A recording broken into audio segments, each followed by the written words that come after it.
Mark Levin has built an entire career selling America the language of liberty. His show is literally called Life, Liberty, and Levin. That is the brand: liberty, the Constitution, limited government, the Bill of Rights, keep the state out of my life. And in many ways, that is a brand we respect on this show as well. We believe in the Constitution, in free speech, in the principles that made this republic worth defending. We have books in this studio that reflect those values. We surround ourselves with the ideas of people who took those principles seriously, who understood that the moment you start making exceptions to liberty for your political enemies, you have already lost the argument. That is what we stand for here.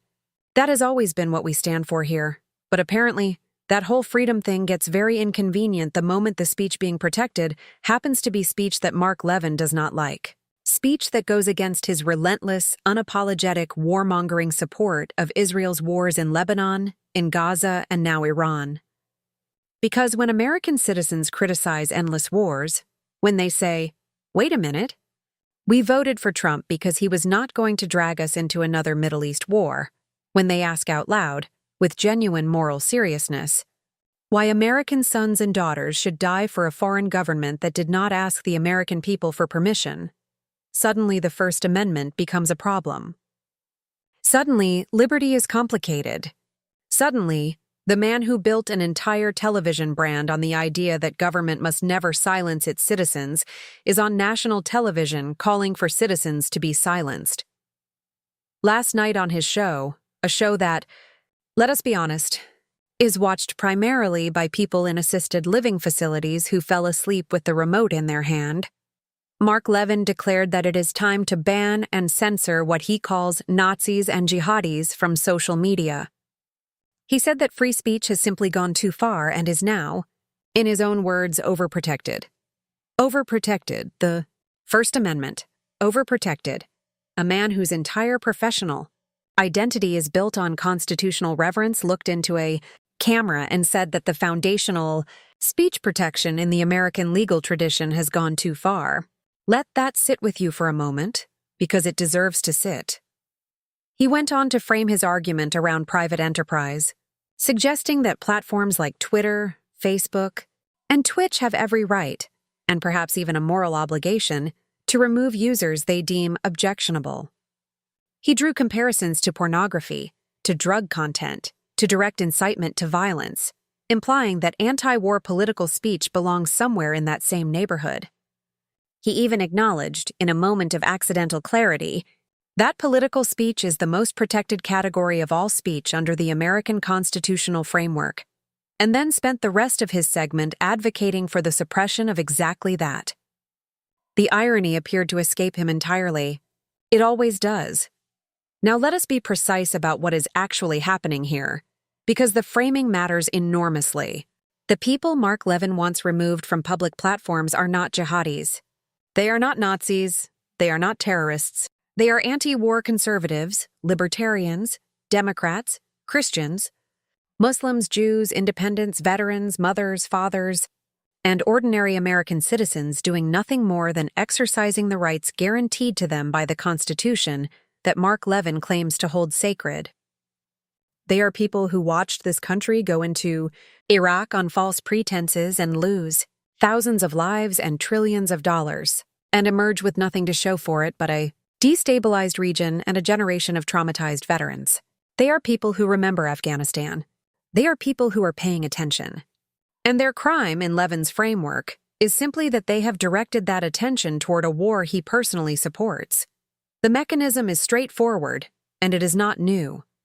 You attach a disqualifying label, Nazi, jihadist, isolationist, extremist, to the person whose views you want to suppress, and then you use that label to justify removing them from the public square. It does not matter that Tucker Carlson is not a Nazi. It does not matter that Megyn Kelly is not a jihadist.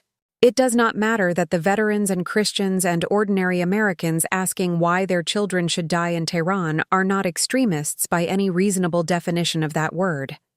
The label is not meant to be accurate. The label is meant to be effective.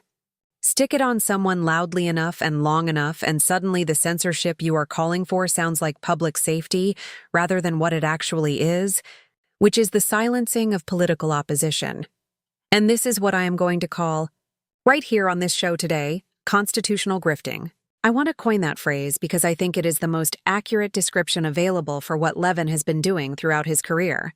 A constitutional grifter is someone who wraps themselves in the founding documents as a professional identity, who invokes Madison and Jefferson and the Bill of Rights as a brand, as a revenue stream, as a tribal signal to an audience that responds to that language, while reserving the actual application of those principles exclusively for causes they personally approve of. Liberty for the arguments I like. Censorship for the arguments I do not. That is the operating principle beneath the brand. That has always been the operating principle beneath the brand.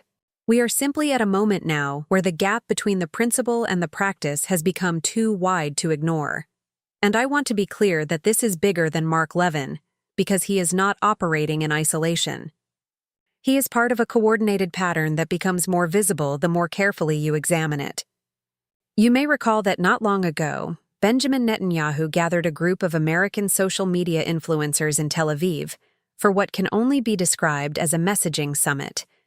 He told them directly that social media, and TikTok in particular, represented the single greatest challenge Israel faced in maintaining American public support for its military operations. Young Americans, he said, were not getting the right message. His instruction to those influencers was explicit. Go back to the United States and fix that. Get on the correct page. Spread the narrative that serves the war effort. And then this very morning, Israeli Diaspora Affairs Minister Amichai Chikli appeared on Israeli television and named names. He specifically cited Megyn Kelly, Nick Fuentes, and Tucker Carlson as influencers whose content is responsible for turning young Americans against Israel's military campaign. Think about what that means for a moment. A cabinet minister of a foreign government is going on television in his own country to express alarm about the free speech of American citizens on American platforms.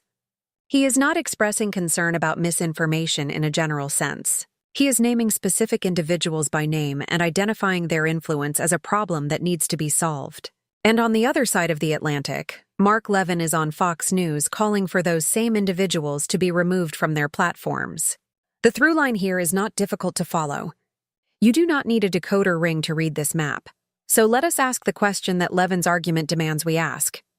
What evidence does he have that people like Tucker Carlson or Megyn Kelly are being used by Al Jazeera to push anti-American, pro-Iran propaganda?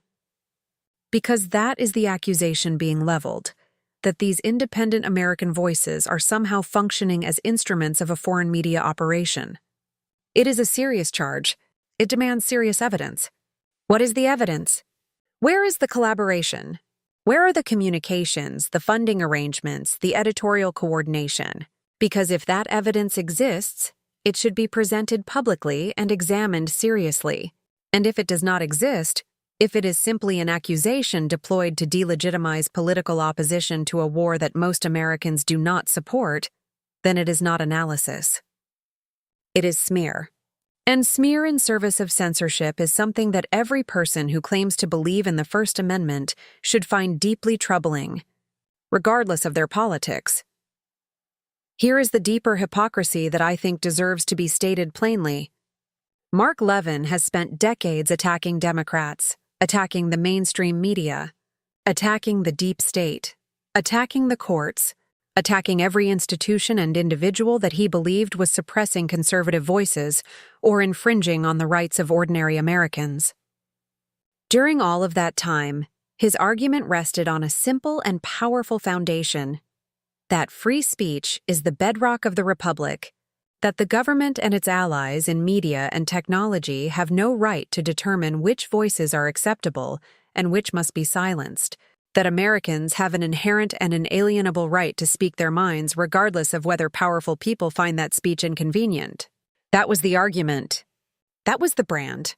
That was life, liberty, and Levin. But the second you criticize Israel, the second you question the war machine, the second you ask the entirely reasonable question of why an administration that campaigned On America First keeps putting the interests of a foreign government ahead of the needs of American citizens. Suddenly, Levin very much wants to become the censor he spent 30 years pretending to fight against. The principle dissolves the moment it conflicts with the policy preference. That is not conservatism. That is not constitutionalism. That is not any coherent political philosophy at all. That is tribalism with a legal vocabulary bolted onto it, and it does not survive even the most elementary scrutiny. Now, Levin has also been saying, and said this explicitly just a few weeks ago, that podcasters have no real power or influence. That Tucker Carlson is just some fired Fox News personality talking into a microphone that nobody meaningful is listening to. He suggested that the podcast world is a kind of digital wilderness populated by people who could not survive in real media. He wanted his audience to understand that the voices questioning this war are marginal, irrelevant, safely ignorable. And yet, here he is, on national television, on a major cable network, demanding that those same irrelevant, powerless, marginal voices be removed from every platform they occupy. You cannot hold both of those positions simultaneously and expect anyone paying attention to take you seriously. Either these podcasters are insignificant, in which case there is absolutely no case for silencing them because their reach is too limited to matter, or they are genuinely influential enough to threaten the pro-war consensus among the American public, in which case his entire dismissal of their audience collapses. The fact that he is calling for censorship is itself the proof that he knows the second thing is true. He is afraid of these voices precisely because they are working. Because young Americans, the Americans who are not watching Fox News, who have never watched Fox News, who would not know how to find Fox News on a television set, are listening to those podcasts and forming opinions that Levin does not like and cannot control. Because here is the reality of the media landscape in 2026 that people like Levin are struggling to accept. Cable news is losing an entire generation. Young Americans are simply not there. They are on podcasts, on YouTube, on independent platforms, watching creators who speak to them directly, without the mediation of network executives and corporate advertisers, and the ideological frameworks that legacy media has spent decades constructing. That is a genuine and irreversible shift in how information reaches people. And it terrifies the gatekeepers, because it means the old function, the ability to decide which voices are legitimate and which are not, which arguments get amplified and which get buried, no longer belongs to them. The audience has dispersed. The conversation has decentralized. And no amount of platform deplatforming demands is going to reverse that. Meanwhile, let us talk about what is actually happening to the American people. While these debates about messaging and censorship occupy the attention of cable news hosts, gas prices hit $4.18 a gallon today. That is the highest they have been since August of last year. Mortgage rates, which had been on a genuine downward trajectory, and giving working families a reason to feel cautiously optimistic about the housing market, reversed course and started climbing again from the moment this war began.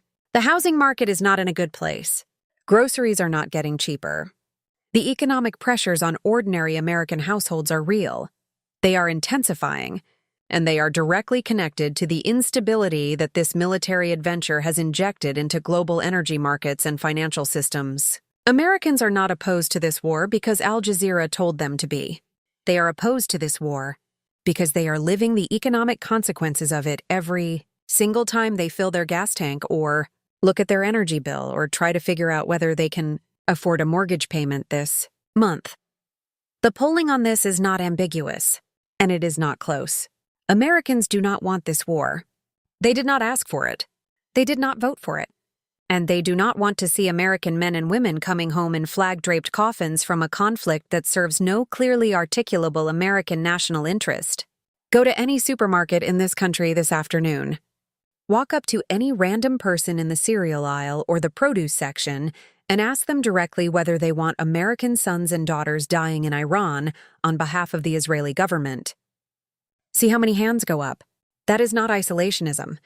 That is not extremism. That is not Nazism or jihadism or any of the other labels being deployed to discredit it. That is the American people exercising exactly the kind of democratic judgment that the founders designed this republic to protect. So Mark Levin, with respect, and I am using that phrase loosely, save us the lectures about life and liberty and the Constitution. No one is buying the brand anymore. If you genuinely believed in the First Amendment, you would defend it most fiercely for the voices you find most objectionable, because that is precisely what the First Amendment was designed to do. It was not designed to protect popular speech. Popular speech does not need protection. It was designed to protect the unpopular, the dissenting, the inconvenient, the voices that power finds threatening. The moment you start carving out exceptions for speech that challenges your preferred foreign policy, you have not merely bent the principle. You have abandoned it entirely. And no quantity of constitutional branding, no number of years spent invoking Madison on primetime television, can cover for that abandonment once people see it clearly. The constitutional grifter has been exposed. And the audience, the real audience, the one that is not watching cable news, is paying attention. Let us know your thoughts in the comments below. If this video brought you any value whatsoever, please share it with someone who needs to hear it. A friend, a family member, someone who is trying to make sense of what is happening in this country right now. Subscribe to the channel if you have not already, and we will see you in the next one.